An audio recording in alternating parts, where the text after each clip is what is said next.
escalating trade tensions between the United States and Canada, a struggle for economic sovereignty. In recent months, trade tensions between the United States and Canada have intensified, leading to a series of retaliatory measures that have shaken both economies. The conflict began when the U.S. government, under President Donald Trump, imposed a 25% tariff on Canadian aluminum and steel imports. While the move was justified as a measure to protect American industries, many saw it as an aggressive economic attack on one of the U.S.'s closest allies. Canada responded swiftly. Ontario Premier Doug Ford took a bold step by imposing a 25% surcharge on electricity exports to key U.S. states, including Minnesota, Michigan, and New York. These states rely heavily on Canadian electricity, and the surcharge threatened to drive up household power bills by an estimated $100 per month, while putting an additional $400,000 daily strain on their economies. The U.S. government reacted with outrage, accusing Canada of using essential resources as leverage in an escalating trade war. In response, President Trump doubled the tariffs on Canadian steel and aluminum to 50%, a move that sent shockwaves through financial markets. Investors panicked, leading to a sharp sell-off on Wall Street, with the Dow Jones Industrial Average tumbling nearly 600 points before recovering slightly. As tensions rose, political leaders scrambled for a solution. Premier Ford, despite his initial hardline stance, initiated high-level talks with U.S. Commerce Secretary Howard Lutnick.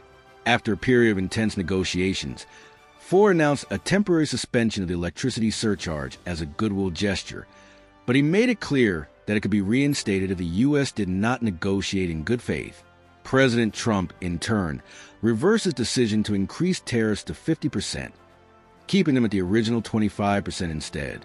While this de-escalation temporarily eased tensions, the damage had already been done.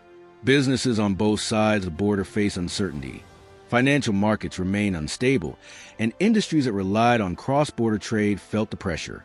The dispute also raised deeper concerns about the fragility of U.S. Canada trade relations, which have historically been cooperative but were now marked by unpredictable escalations. Canada's retaliation and rising nationalism. The economic confrontation quickly transformed into a matter of national pride for Canada.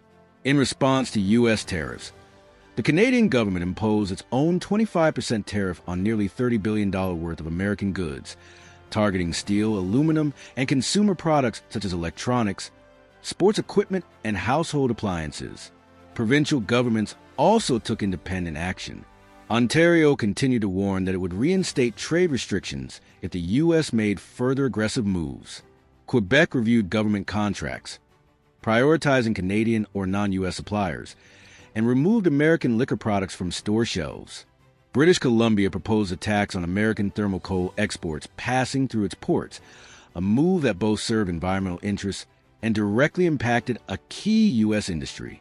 Across the country, Canadian citizens began boycotting American products. Social media campaigns with hashtags like #BuyCanadian and #SupportLocal gained traction, urging consumers to shift their spending towards Canadian businesses. Some provinces, including Nova Scotia, Manitoba, and Prince Edward Island, even doubled tolls for U.S. vehicles and banned American liquor imports. Despite these measures, Canadian leaders remained open to negotiation. Prime Minister-designate Mark Carney expressed willingness to meet with President Trump, but only under terms that respected Canada's sovereignty. However, tensions escalated further when Trump made an unprecedented remark suggesting that Canada should become the 51st U.S. state. The comment sparked nationwide outrage, with both outgoing Prime Minister Justin Trudeau and Conservative leader Pierre Poilievre firmly rejecting the idea, stating that Canada would never compromise its independence. The economic toll of the trade war. The trade dispute has had far-reaching consequences, particularly in industries dependent on cross-border trade. Automotive sector. The United States heavily relies on Canadian steel and aluminum for vehicle manufacturing. The tariffs have significantly increased production costs for American automakers like Ford, General Motors, and Tesla. The Ford F-150, one of North America's best-selling trucks, has seen production costs rise by approximately $400 per unit due to higher aluminum prices.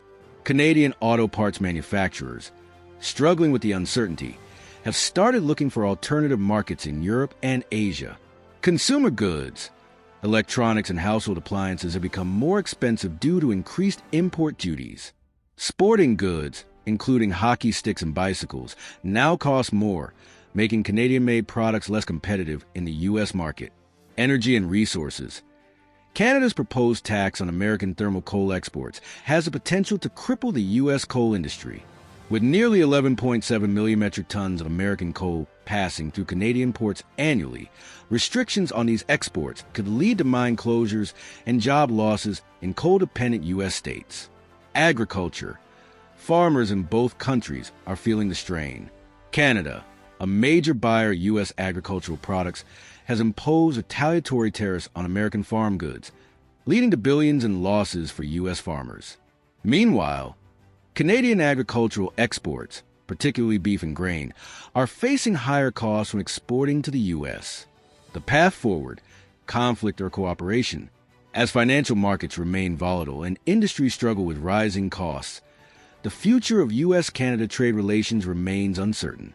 Businesses are pressuring both governments to find a resolution, warning that prolonged conflict could slow economic growth and lead to job losses. Despite strong nationalist sentiments, many experts believe that both countries must focus on negotiation rather than further retaliation. The economic interdependence between the U.S. and Canada is undeniable. Bilateral trade reached approximately $773 billion in 2024. Any disruption, no matter how small, has widespread consequences. The trade war has already reshaped industries, altered supply chains, and heightened economic anxieties. Whether the two nations can find common ground or whether tensions will continue to escalate remains to be seen. What do you think?